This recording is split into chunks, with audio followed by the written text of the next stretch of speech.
now I'd like to turn your call over to Ms. Cheryl Piasecki. Thank you, Ms. Piasecki. You may begin.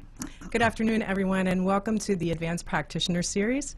I'm Cheryl Kane Piasecki, and I'm very pleased to be joined today by Patrick Kelly, who is the Assistant Director of the Office of Integrity and Compliance at the FBI. And he's going to be talking to us today about a blended program that the FBI has instituted, which combines both a traditional standards of conduct ethics program, of the ilk that we all manage and administer, with an agency-focused enterprise risk management component.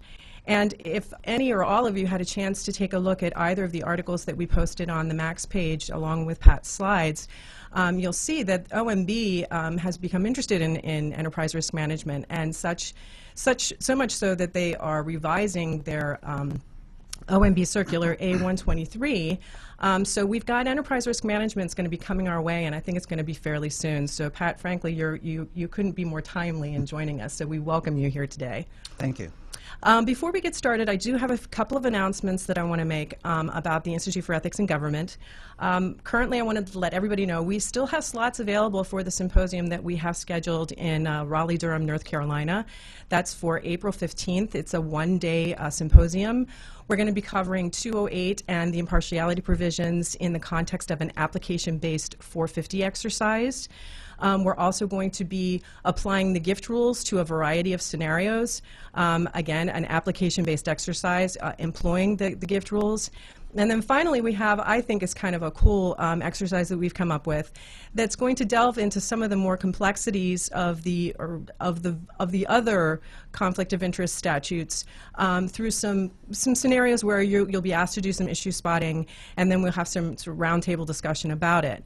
So if you are interested in registering for that, you can go to our Max site under the Symposium tab. And you'll find the information about the registration for that on the max.gov site. In addition to that, I wanted to let everybody know we're going to have next month in April, we will be having actually 2 advanced practitioner series events. The regular one, which will be scheduled for the 3rd Thursday of the month, but we're going to invite back Jim Peters from USAID to provide you with the event that we missed in February. That got canceled last month. So Jim has graciously agreed to come in April and do that. We don't have a date certain for that yet, but just be on the lookout for 2 advanced practitioner series next month. So without further ado, I want to move on to today's presentation, but first I kind of want to more properly introduce Pat. As I said, he heads the Office of Integrity and Compliance at the FBI, which that office has been in existence since around 2007. Is that right, Pat? That's correct. Okay. But you also serve as the component designated agency ethics official for the FBI, correct? Yes, that's right. So you're wearing a bunch of hats right now. At least 2. At least 2. But prior to that, Pat was actually served in the General Counsel's office in various guises, including Chief of Staff, since 1994. And the FBI is actually his second career. He actually had a very distinguished 21-year career with the Navy JAG. So we have a very seasoned ethics official with us today. And I'm going to go ahead and pull up your slides so that you can get started when you'd like to get started. But I also want to sort of reiterate that, yeah, we should be good here, that as I mentioned earlier, Pat, it does look like OMB is sort of moving in this direction. And I think one of the things that's very interesting is they are talking about an enterprise-wide risk management profile. And what you're going to tell folks today is that's precisely the program that the FBI has, correct? With a variation, I think. Okay. So, and I liked how she said that I was seasoned. Really, she meant old. But be that as it may, why don't we talk about it? So we'll begin. So the first question I'm usually asked is, how did you get started and why did this come about? And if you read the papers in the business section, you find that many corporations get themselves into trouble. And they usually will then start a compliance program if they haven't had one before. In fact, the compliance programs are driven by the Department of Justice sentencing guidelines and a series of memos that interprets those, because they tell a corporation, if you get into trouble with us, we're going to come look at your program to see if you have a compliance program. If you have a good compliance program, we'll give you some credit there. We may not indict you as a corporation, or if we do indict you, we will probably lower your fines as a result. So corporate America finds this kind of old hat. They've had good compliance programs for 20, 30 years. But not in the government. So why did we do it? Well, the same reason that many corporations did. About 8 years now, we had a big problem. The slide says NSLs, that stands for National Security Letters, which are a form of administrative subpoena that we use in national security type investigations. This was after 9/11. Congress gave us enhanced authority to investigate and prevent terrorist attacks on the United States. So one of those tools was enhanced authority with national security letters. But they put certain constraints and restraints on our use of it, and then they told the Department of Justice Inspector General to go and audit after a year or so. And the Inspector General did that. He found that we had not dotted our I's and crossed our T's. That translated into one of the headlines there, misuse. In fact, there was no criminality involved, but we, in fact, screwed up. So when we stepped back and said, well, what are we going to do? The director, of course, said, we will fix the national security letter problem, which we have. But he also said, what can we do as an institution to try to minimize the times when we find ourselves in these kind of situations? You can never prevent totally finding yourself in the headlines, but you can mitigate the risk that gets you there. And the answer there is a compliance program. So as a result of this problem, this big problem for us in the FBI, we started a compliance program. Why again? Well, the cost of screwing up, if you are in an agency that's screwed up, and most agencies have, you know what the costs are, but in our case, it was very costly to fix the particular problem, the national security letter errors that the IG had pointed out. There was a loss of trust. We had congressional hearings. We looked bad in the newspaper. There were editorials. And keep in mind, again, back in the context, this was after 9/11 when people were looking to the FBI to prevent terrorist attacks while simultaneously protecting civil liberties. But there was a great hue and cry after 9/11, should we break up the FBI and have a criminal agency on one side and a national security agency on the other?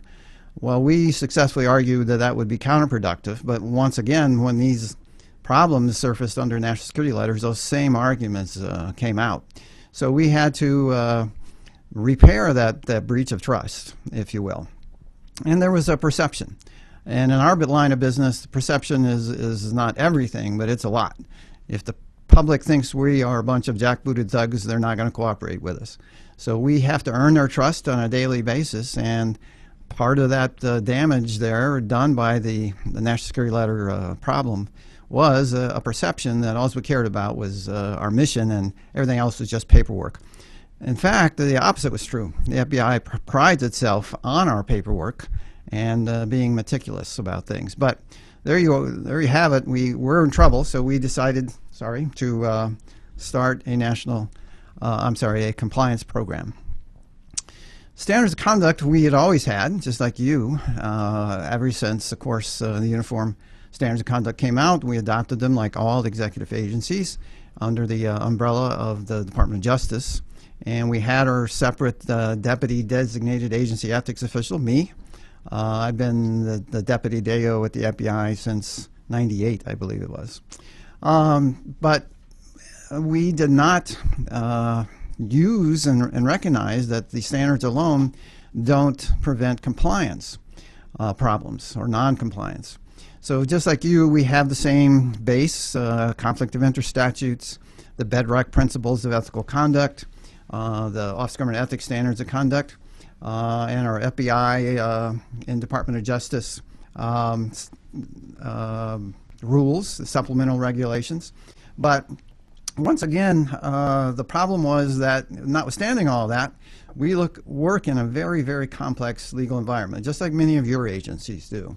So as we set about going through our mission, the standards of conduct don't provide all the answers we need to stay on the right side of the law. And I apologize, I haven't announced the slide change numbers, but we are now on slide 4, and I'm moving to slide 5. So again, we said, what can we do to minimize the time when we get into trouble? And the answer, again, we thought was let's try a compliance program. So that's why we have one. So the next question is, what is it? And the slide explains that. But if you look at the translation, it's a way for employees who want to do the right thing to do it. I believe firmly that most FBI employees and most executive branch employees, for that matter, always want to do the right thing. We have our share of scoundrels, just like you do. You have some employees that no matter how many controls you put in place will break the law, break those regulations, and throw caution to the wind. But that's not true for most employees. The trouble is that most employees in your agency and my agency are confronted with a very complex set of laws, regulations, policies that are forever changing. And the question is, when an employee says, well, how do I do this? Well, we in the institution owe the employee the right guidance. So the question is, in our daily life of trying to keep up with our end basket, whether we have stepped back and provided the employees that want to do the right thing with the guidance and controls that they need in order to help them do the right thing.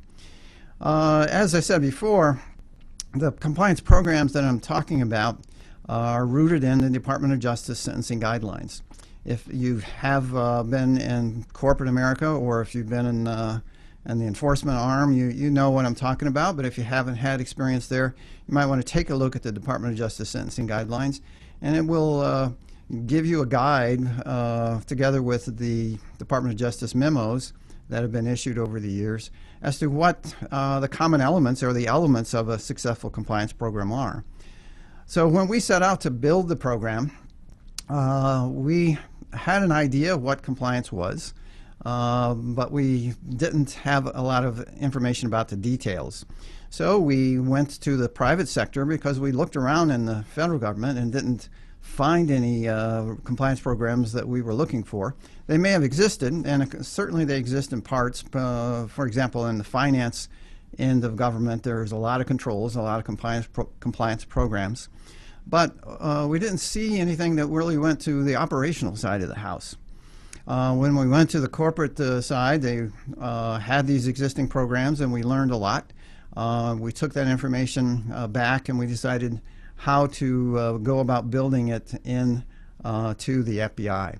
So over time, we ended up with phases, and as the slide 6 now illustrates there, we have a foundation based on integrity. I think that foundation, as I said, goes into all and is part of all executive agencies. That's why we're in government. We want to help the American public. Based on that, though, we decided to start at headquarters, because we thought that headquarters was where the policies and the procedures are set and where the training curriculums are devised and where the monitoring activities are. So we thought that if we could start with headquarters, in which now we look back and decided that is what we call today phase 1, that's where we'd start, and that's where we began to build. Over time, we added phases to it. This slide is a little bit out of date now because just recently we took another look back at the program and decided that phase 2, which dealt with the programs in the FBI, was not as productive as we had hoped. And so we recommended to the director, and he concurred, that we just eliminate that. Phase 3 there represents where we took the compliance program to the field, to our field offices. FBI has about 56 field offices with many component offices throughout the United States. But at the field office level, with the 56 offices, we asked each of those field offices to establish their own compliance program as well. So that became, as I said, phase 3. We're now embarking on a replacement of phase 2, so which we call phase 4, and that's going back to headquarters divisions and building compliance in at the division level. At the first phase, going back to it again, it was built on the enterprise and at what we call branches, our main lines of business, if you will. And that's still our core. That's still in existence and still where we spend most of our effort. But the whole idea there is you have to drive compliance through the entire enterprise. If you just do one part, you have to start where you are, but if you just focus there and never go further, you won't get the returns that you're looking for. If you are in corporate America, for example, you're going to have a compliance program at headquarters, but you're also going to have to go out to the factories and the field and build compliance in there as well. So that's how we approached it. When we started, of course, we didn't know we were going to have phase 1, phase 2, phase 3, phase 4. This is kind of retroactive and really more of a way to present the information. So let's go to slide 7. So I mentioned these common elements of effective compliance programs. Again, these are the kinds of things that the sentencing guidelines speak to. Now they may, depending on what professional literature you're looking at, vary slightly from one description to another, but at base they all have this common core, if you will. So take a look at them. We'll talk about most of them in later slides, but altogether there are 8. Sometimes it's 7, but most of the time you'll say there are 8. Everything from the culture of the organization all the way down to a process to assess risk and to mitigate that risk. And the number 8 there, the risk assessment and mitigation, is what Cheryl was talking about, and we'll talk about that in more detail. But the point of the slide here is that you need all of those elements in order to have a successful program. Once again, just because you have all the elements, if they're not effective, then you won't have a good compliance program. So it's kind of a one-way street. You will fail if you don't have all of them, but you may not necessarily succeed even if you do have all of them. They have to be effective. So let's talk a little bit more detail about them as we go. So go on down to slide 8. The first one is culture, and this is where you begin to have a blending of the standards of conduct and an institution's values. The standards of conduct are rules governing individual employees with some, obviously, overtones for the institution, like the rule that says we cannot show preferential treatment, for example. But the rules on gift acceptance, they don't apply if you got a gift to the institution. That's a whole different type of analysis there. So you have to have individuals who have a code of conduct. That's a problem in many corporations. As they grow up, they don't have a code of conduct, but they find that they get large and they need to create one. But we in the government, of course, don't have that.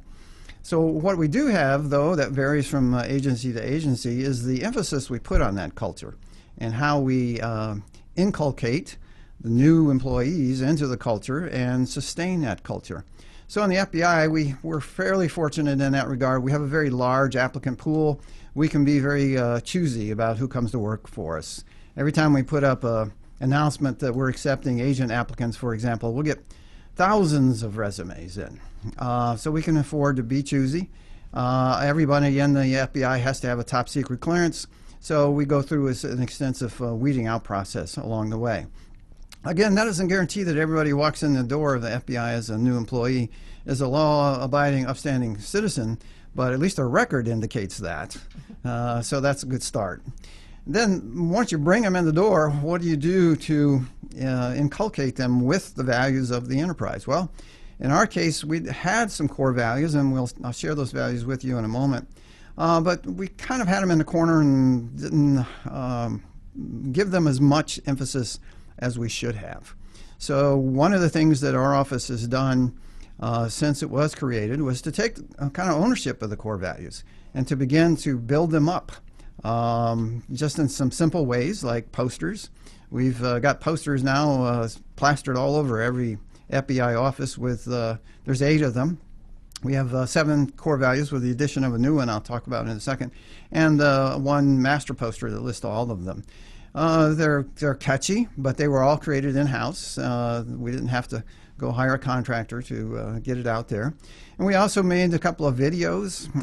One is very short. It's only 2 minutes long, but it's really meant to show at the beginning of meetings and just to get the crowd roused up. And then we have a longer one, a 45-minute production.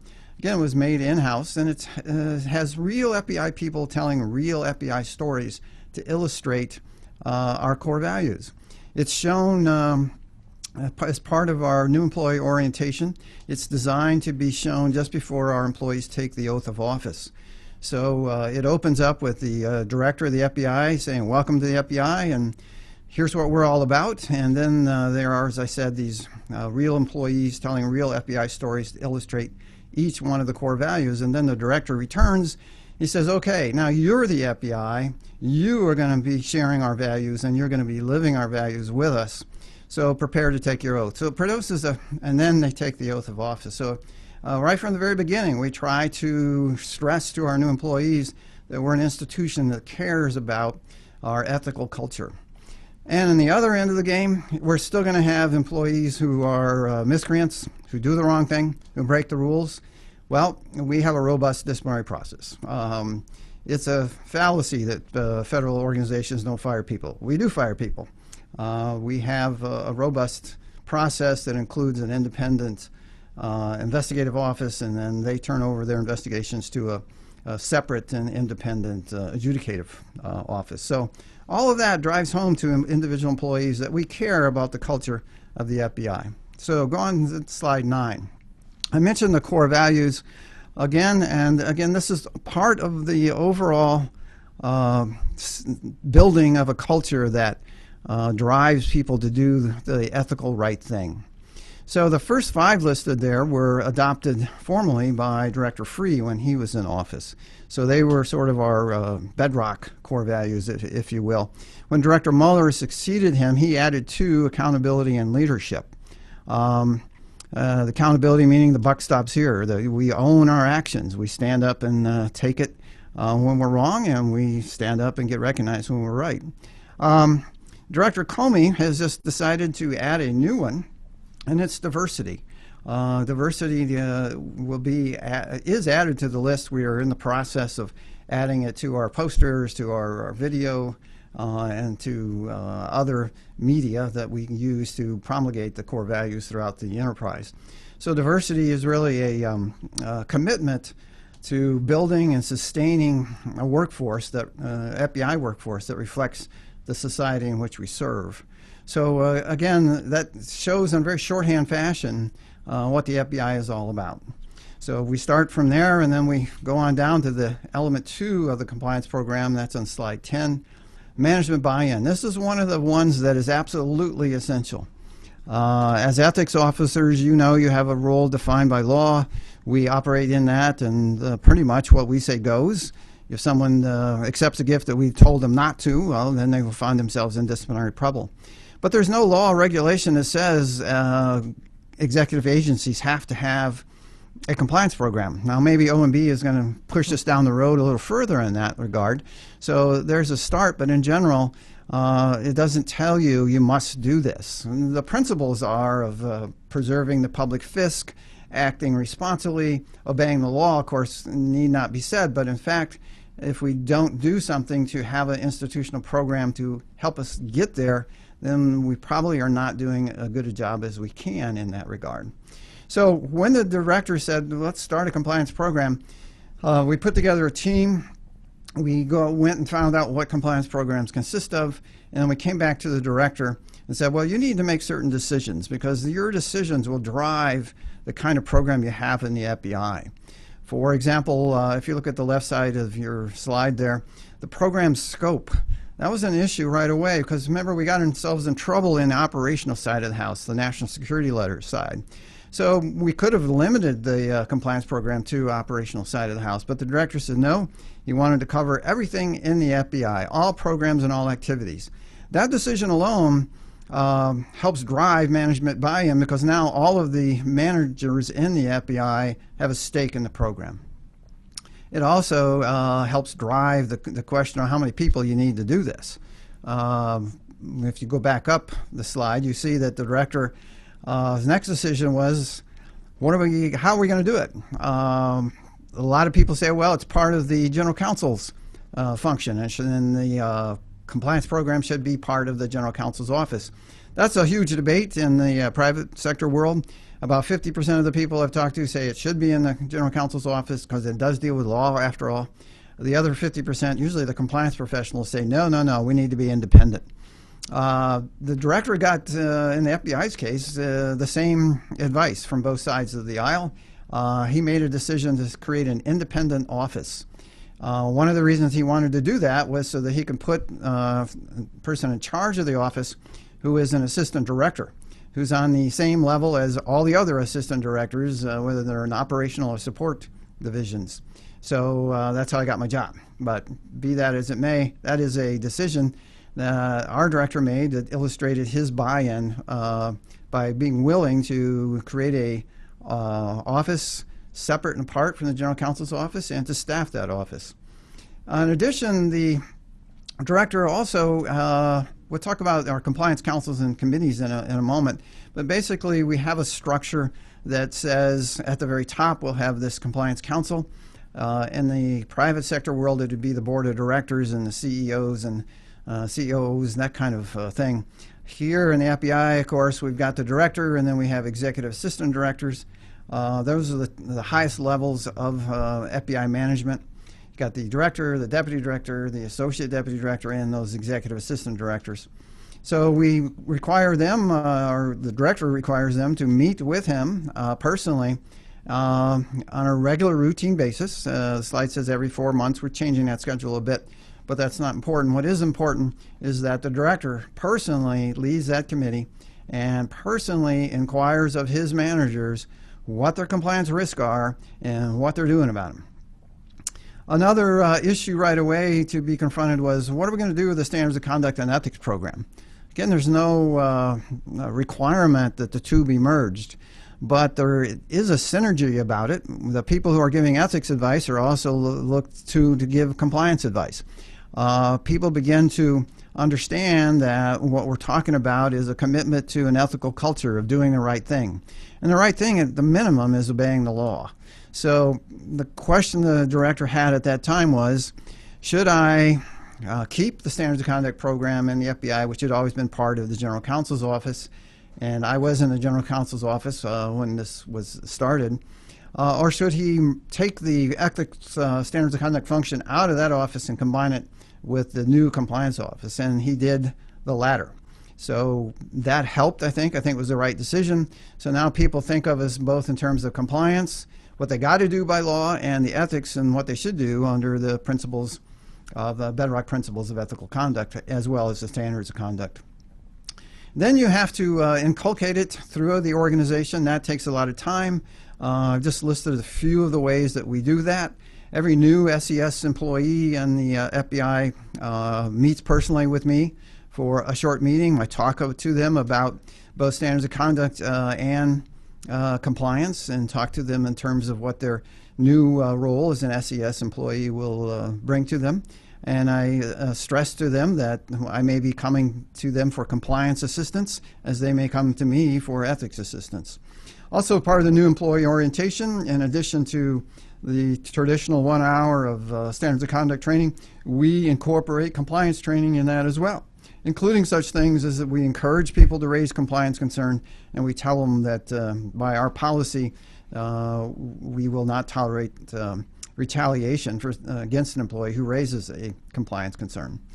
Again, we also incorporate ethics with a big E as opposed to just standards of conduct, talking about the rules. We do that, of course, but we go further and try to impress upon them our commitment to the culture. I've already mentioned our core values video, but all new agent and analyst classes have gone for many years since Director Free was in office to the Holocaust Museum to instruct our people as to what happens when law enforcement goes bad.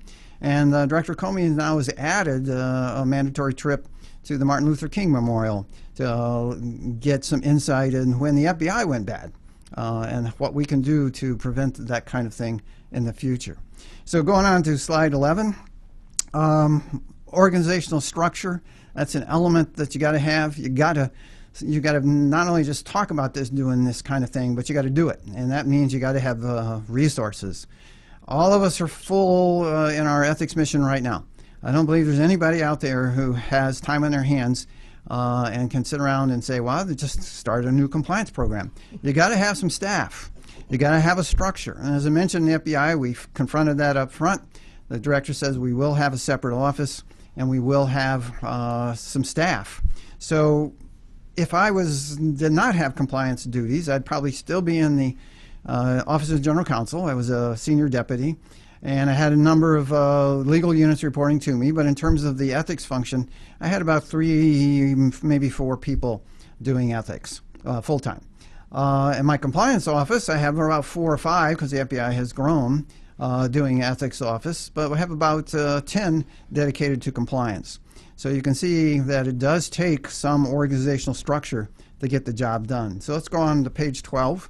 This shows you the committee structure I talked about. Again, this one's a little bit out of date, but you'll get the idea. Up at the very top, you see the words Integrity and Compliance Council. So that's the council of the board of directors, if you will. As I mentioned before, it's personally chaired by the director. The members are off on the left, and including the deputy director on the right, but on the left are the executive assistant directors, the head of our business lines, our branches.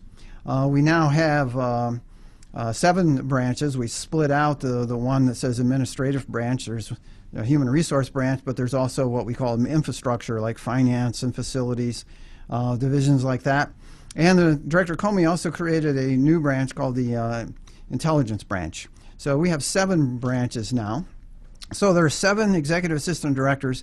They constitute the membership for that council. So what happens there? Well, the executive assistant directors will tell the director of the FBI, and of course we facilitate all this. I'm there. We prepare the briefing books and the like. And as I'll say, explain to you in a moment, I own the crayons. So the executive assistant directors will tell the director, and these are the compliance risks that we've identified and that we're working on, and this is what we're doing to mitigate that risk. And when I say I own the crayons, every time we get a risk that's analyzed, we have a formal mitigation plan, which just specifies what needs to be done, who's supposed to do it, and the target completion date. And I will, once that's approved by the deputy director, it becomes the FBI mitigation plan for that particular issue. I will track progress of that compliance mitigation plan, and if it's on track, I color it green. If the behind, it's yellow. If it's way behind, it's red. So you're the director of the FBI now. You're chairing this committee. We've got a 2-hour block with the director. We got a lot of ground to cover. We're flipping through the risk mitigation plans. Where do you think your eyes are going to go? That's right. They're going to focus on the red and the yellow. And the EADs now have, the executive assistant directors, have to explain to the director why it's behind and what is happening. The director is also asked by us to identify, of the risk that the executive assistant directors have identified, which 10 are the top 10 concerns of the FBI at that time in terms of compliance. That helps focus the enterprise. It helps put a prioritization on the various issues that are floated up. The rest of the issues that don't make it to the top 10 are not forgotten about. They're worked by the branch at the branch level. But the top 10 certainly get the most focus and most prioritization. On the, let me skip down to, let me go back, stay with 12 for a moment. Each branch has a committee, and it is headed personally by the executive assistant directors of that branch. So in addition to the council meeting with the director, there's a separate compliance committee meeting with the branch leadership. So now the executive assistant director of the branch is the chairperson, and the members are the assistant directors of the various divisions in that branch. The same thing happens. They identify their risk, report to the executive assistant director as to what they're doing about that risk, and so forth and so on. So there's a relentless cycle. We meet, as the slides indicate, 3 times a year. We change that to twice a year because we've built in, as I mentioned earlier, an additional round at the division level. So for 3 months, beginning back in February, that all the divisions met. That's like 20 meetings. And then the branches met this month, or meeting this month. We had 7 meetings. And then we'll meet with the director, which is another one. And multiply that by a year. You get the idea that executive management and the FBI are brought together for a number of hours on a recurring, regular basis to talk about compliance and compliance risk. And at the same time, at the Compliance Council, I will mention our ethics program, not just mention it, but talk to the directors and tell them if I see problems or trends or where we're going. So let's go on to page 13. Two-way communication is the next element. That's communication between the Office of Compliance and the workforce and vice versa. So one of the things you need to do in order to ensure that people will talk and feel comfortable about raising compliance concerns is have a non-retaliation policy. Every agency has non-retaliation statutory provisions. We have that as well. It's more limited in the intelligence community, in which the FBI is a part of. It's more restrictive as to who you can report to. But by policy in the FBI, you can report to anybody a compliance concern, and if it's in good faith, even if you're wrong, then by FBI policy, you cannot be the subject of retaliation. We've also appointed division compliance officers in every division. It's a collateral duty. They're kind of the face of the program. They are the ones that can be the subject of receive rather compliance concerns, or they can forward them up to us. It's just another way to make compliance more visible. We've also established a helpline, anonymous toll-free number run for us by a contractor, so if somebody wants to be anonymous, they certainly can. Once we get these compliance concerns, we try to figure out in my office what to do with them. Sometimes we'll put them through the process I just described. Other times we will send it off, because some of them obviously are not compliance issues, they're like human resource issues. We'll send it to the Human Resource Division. We are engaged in communications just like you are.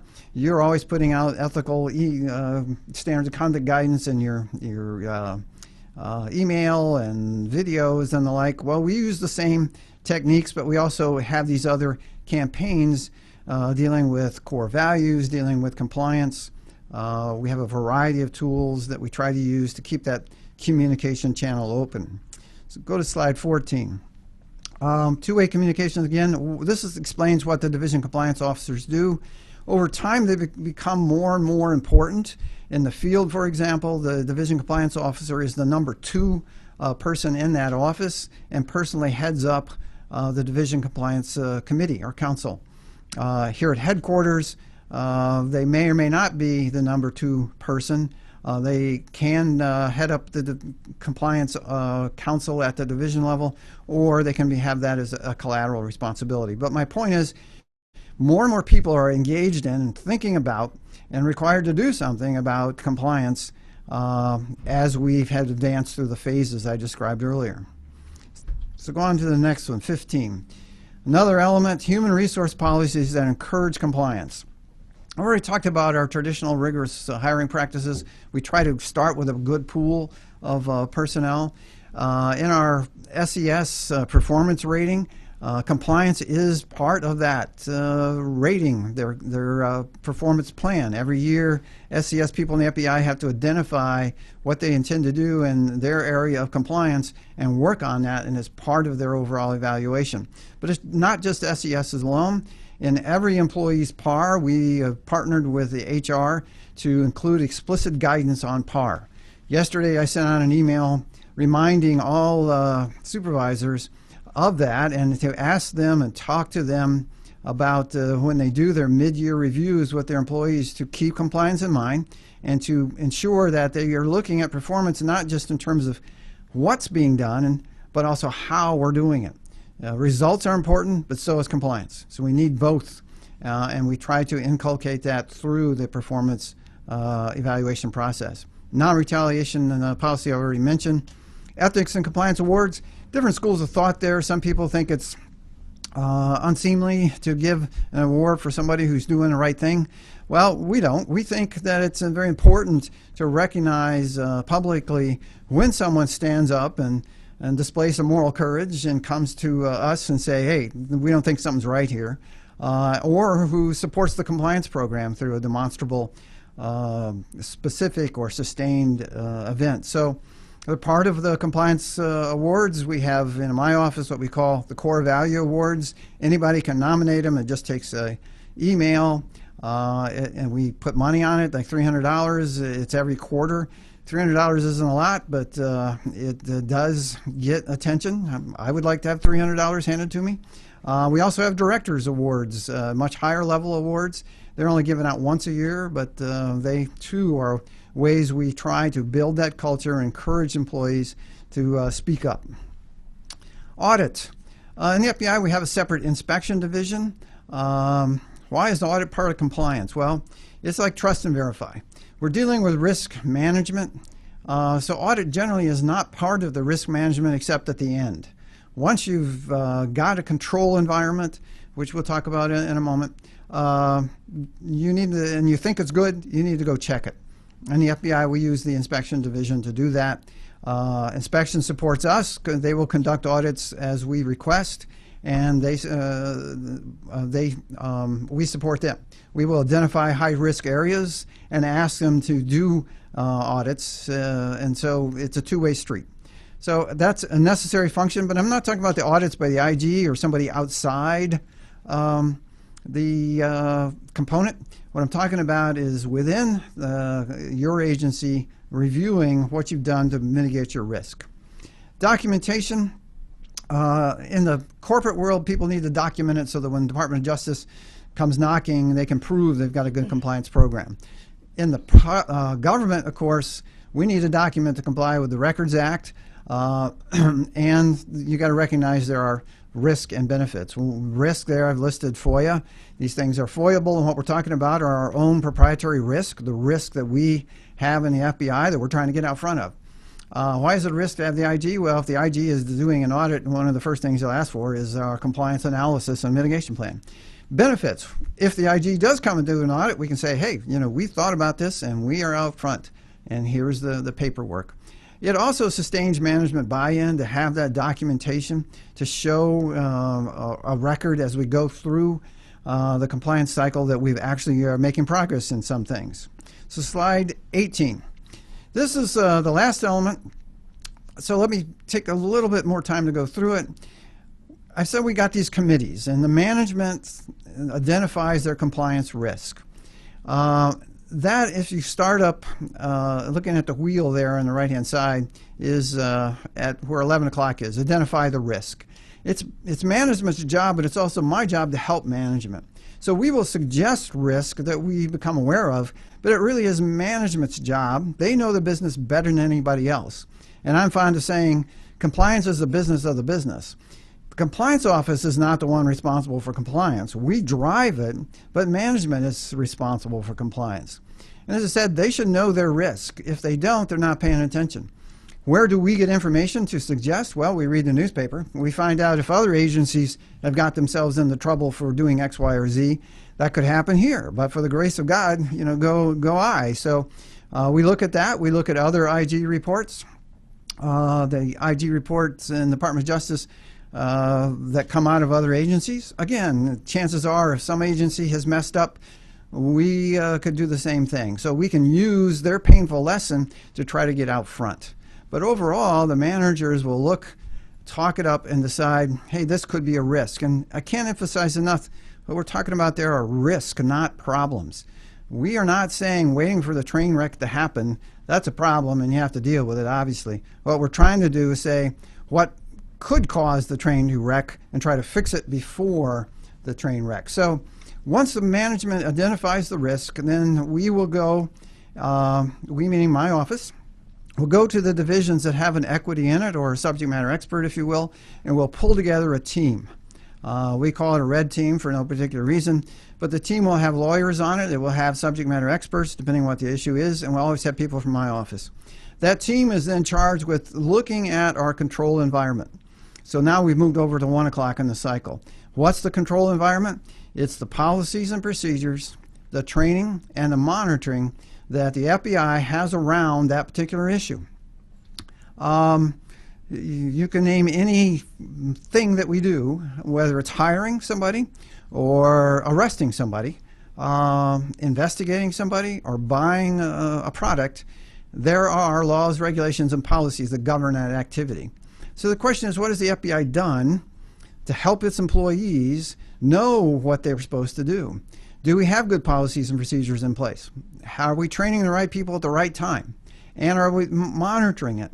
Monitoring means internal management review before it's turned over to audit. Is management paying attention? So the team will get the charge, review the control environment, and produce a written report. The written report will look at those things I mentioned, and as often as not, they'll come back and say, well, there's some policy there, but it's out of date, and it needs to be rewritten. There's some training there, but it's weak. Or the wrong people are receiving the wrong training at the right time, or vice versa. And monitoring. Monitoring is non-existent, it's good, anything in between. And so they will help us decide what risk the FBI has as a result of that analysis. If the risk is low, we'll probably push it down to the division to let the division deal with it. If it's medium or high, then we will develop a mitigation plan. Again, this team will come forward with recommendations as to what needs to be done, who's supposed to do it, and what the time frame is for completion. We'll put that on a spreadsheet, fairly high level, simple spreadsheet, and we will pass the analysis and the mitigation plan up to the managers of the FBI, up to the deputy director level. Once he approves it, it becomes the FBI plan. So now we're down close to 5 o'clock, and the plan begins to get executed. The people who are charged with responsibility for rewriting policy have to do it. Who coming up with a training curriculum have to plan it. This may take years. It's not an easy thing to fix huge problems, but at least we know what our risks are and what we're doing to fix it. Once those controls are revised, meaning the mitigation plan is done, we'll wait a while, let it sit, then we'll go to our inspection division and say, will you audit this for us and see if it worked? Audit happens, they'll get a report, and we will then take that report and adjust it as necessary. Sooner or later, we will say this risk is fully mitigated. Some of them will take years, particularly if there's an IT component to it. Others can be done in a fairly shorter period of time. So that's the risk mitigation process. You would have to adopt it to fit your organization. Compliance begins and ends with people. You need to try to build a culture that sustains all those points made on that slide. Everything from non-retaliation to managing the risk. Managing the risk is really management's job. It's not the employees in the rank and file. It's their job to raise the risk, so supervisors will know what they're confronting, but it's management's job to deal with it. So I think that's all it is. And so now we'll go into questions. Yeah, I think we will. Okay, so if we could open up the phone lines now, and if anybody on the phone has a question that they'd like to ask, and if not, I certainly have some questions here, some follow-up questions that I have for Pat. And at this time, if you would like to ask a question, please press star then 1 on your touchtone phone. Please be sure your phone is unmuted and record your name when prompted. If for any reason you'd like to withdraw your question, you may press star then 2. Once again, to ask a question, please press star 1. One moment, I'll check for the first question. Thank you. That first question comes from Jacob Miko. Your line is open. Yes, actually, I have a couple of questions or two. Why, in general, do you think agencies don't have a compliance/integrity program? Is it more is it getting in trouble that kind of triggers it? And then two, I just feel for my agency, due to stepping on toes or budgets or not having hires, do you envision ways that a compliance program can be done by pre-existing programs or pre-existing employees without having to create a whole new program with potential new hires? Thank you. Well, the first question is a question that everyone in compliance confronts. You know, how do you justify the program? Because at the end of the day, we're not contributing to the production of widgets. We can't say to the boss, hey, we made 1,000 widgets. Or in our line of work, we're not contributing directly to operations. So you're sort of proving a negative. And your point about waiting to get into trouble is frankly how a lot of organizations, particularly in corporate America, got their compliance programs established. They waited till something bad happened, and then they said, well, we better do something about it. Or actually, Justice Department says, you will do something about it, or you're going to have a bigger problem than you already have. In the government, we have bits and pieces of compliance already in most agencies. Every agency has some sort of disciplinary process. We all have the standards of conduct, and those are foundational elements. So the question is of how can we advance that and get it into compliance in a more regular basis than an agency here or there. I think unless it's imposed from the top, it's going to be the question of foresighted management saying, I have risk, And as part of that risk are my legal risk, compliance risk, so I need to deal with them. Your question about resources, it's got to have a structure, and it's got to have some bodies on it, frankly. Your question of can it be done in-house? Well, in the FBI, we didn't get any statutory increase in our funded staffing level. We took it out of Hyde. So it does require management to say, this is worth it, even though we're not contributing to the bottom line directly. What we're doing is contributing that bottom line indirectly by preventing all the problems, all the wasted staff hours that come when an agency gets itself into trouble. You know, in our case, in national security letters, there were endless congressional hearings, there were document production demands, there were countless hours spent on explaining a problem and what we were doing to fix it. If we'd had the foresight to get out front of that and to fix it before it became a problem, we would have saved the FBI untold thousands, if not millions of dollars. So that, I think, is the dilemma. It's hard to show on paper that the benefits, but they're there.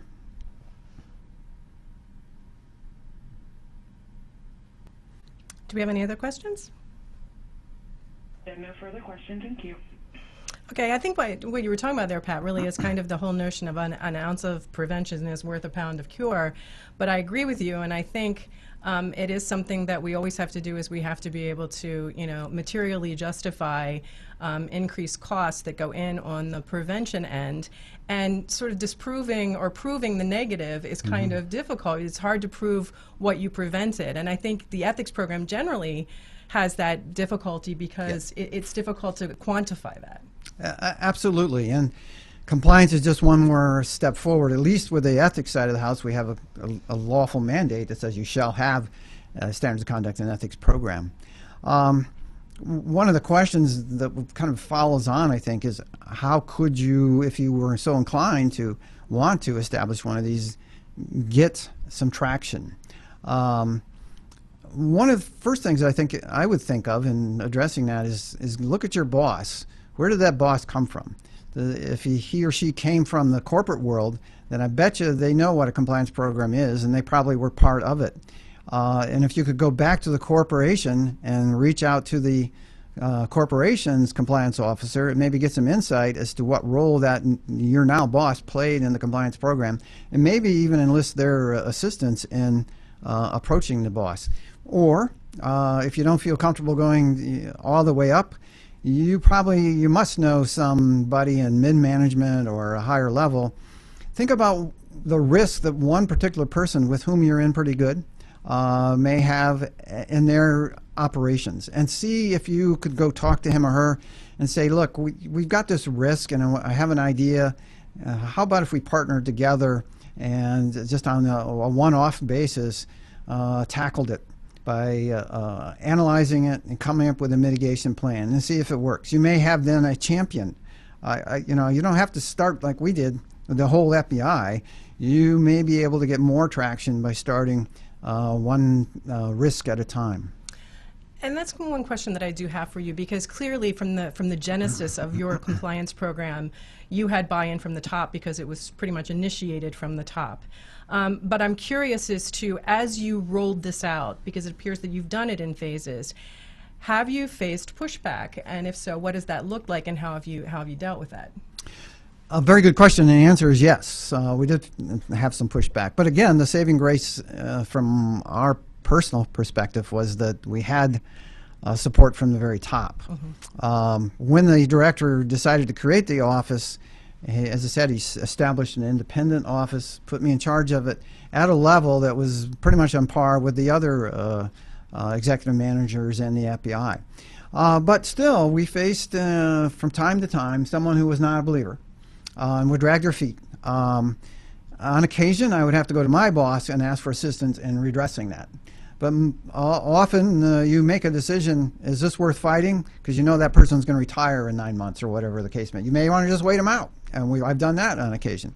But for the most part, you push forward and you show the value of the program in results.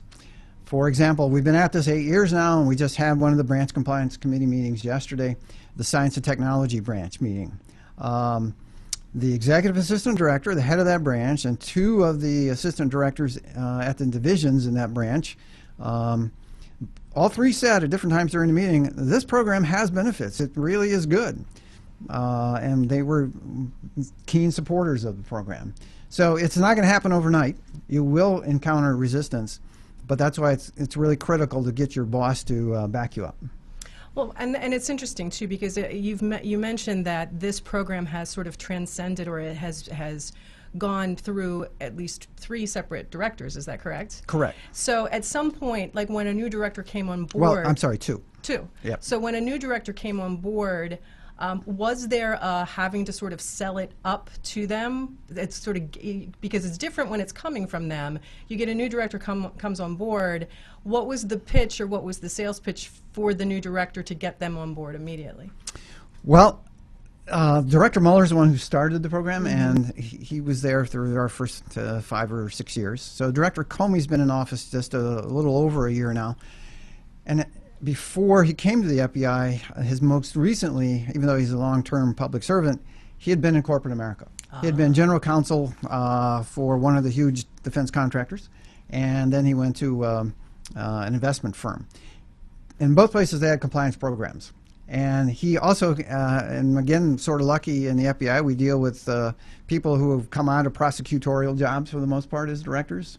So that they've prosecuted white-collar crime. They know what a compliance program is. Right. And so in Director Comey's case, he didn't bat an eye. He supports the program. He assumed that we would have a program. He would be flabbergasted, I think, if we did not have a program. So his familiarity with it, obviously, Right. you know, assists with all of that, which kind of leads to my next question. And it's a 2-part question. One, can you talk a little bit more about, when you talk about risk, precisely what you mean by that? Because you mentioned legal risk, but I'm wondering if it's really limited to that, or if we're looking at something that's more like reputational risk and the fallout that comes from having a screw up. So that's the first question. And then my second question is, as you were phasing this program in, how conversant, I guess, were your managers in what you meant by risk, and what kind of training did you have to do for them so that they understood precisely what you were asking them to identify?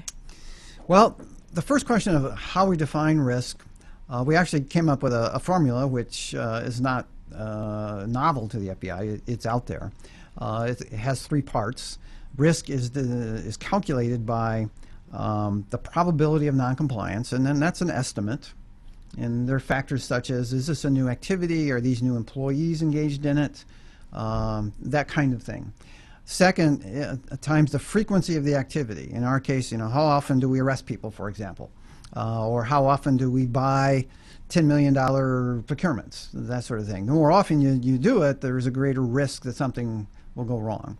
Then the third is what you talked about, the consequence of noncompliance. So that does include reputational risk, and it's a huge factor. So even though we may be talking about noncompliance with a law, regulation, or policy, we're really talking about, in terms of the risk, the results of noncompliance would certainly include the reputational harm, that loss of trust I talked about. So as you go into your risk calculus, and some people would argue there's a 4th factor, and that's the velocity of how quickly things go wrong. Right. You know, you may have something that goes wrong and nobody notices it, so no big deal. But if it goes wrong and now it's in the headlines the very next day, and for the rest of the year you're spent battling it, that too is a factor. So all of those factors, calculus of risk, will vary from agency to agency, I think. But basically that formula rather, is a useful tool to help prioritize the risk that you deal with. Your next question is, did managers understand? I think most of them did, but we still, even to this day, people will come in when we're talking about risk, and it will begin to talk more of operational risk than compliance risk. And what do I mean by operational risk? The risk that you won't accomplish your mission. In our case, that we won't arrest the bad guy, or we won't stop the next terrorist attack. Compliance risk is the risk that we will violate the law as we're stopping the bad guys or stopping the next terrorist attack. Again, give you a concrete example of that is obviously we get phone calls and someone calls in and says, hey, this politician's corrupt and I just bribed him. And so what are we supposed to do with that? Well, we need to open an assessment to see if there's probable cause and so forth and so on. So that's a risk of both operational and once we get investigating it, compliance, because there's only so many things we can do to investigate that as we progress through our investigation. So the two are intermingled, and you will certainly deal with compliance risks that have operational overtones and vice versa. But what I try to do is once in a while say, look, that's pretty much an operational risk. You need to address it, but don't use our program to do so. Right. Because we only have so many resources. Right. Well, we're at the top of the hour, Pat, so I wanted to first thank you very much for your presentation today. Again, I think it's very timely, and I think it's something that all agencies are to greater and lesser degrees going to have to incorporate, and whether they do it through the auspices of the ethics program and meld them like you have at FBI, or at least ethics gets a seat at the table to be able to inform that. I think that what you're doing at FBI is kind of a nice model for people to look at. I guess what I would also ask you is, are you willing to be at least an informational resource to folks who might want to pick your brain further about what you've done at the FBI? Absolutely. Anybody who wants to talk to me, I'm happy to talk about. We don't go around waving the flag, but if anybody wants to come in and talk, we're happy to do that. We've talked to a number of different entities, including even state government entities. So give me a call. Okay, wonderful. Well, thank you all for joining us today, and I would ask you to join us again next month for both our fundamental series and both advanced practitioner series that we'll have in April. And I'm Cheryl Kane Piasecki, and have a great afternoon, everyone. Thank you all for joining today's conference.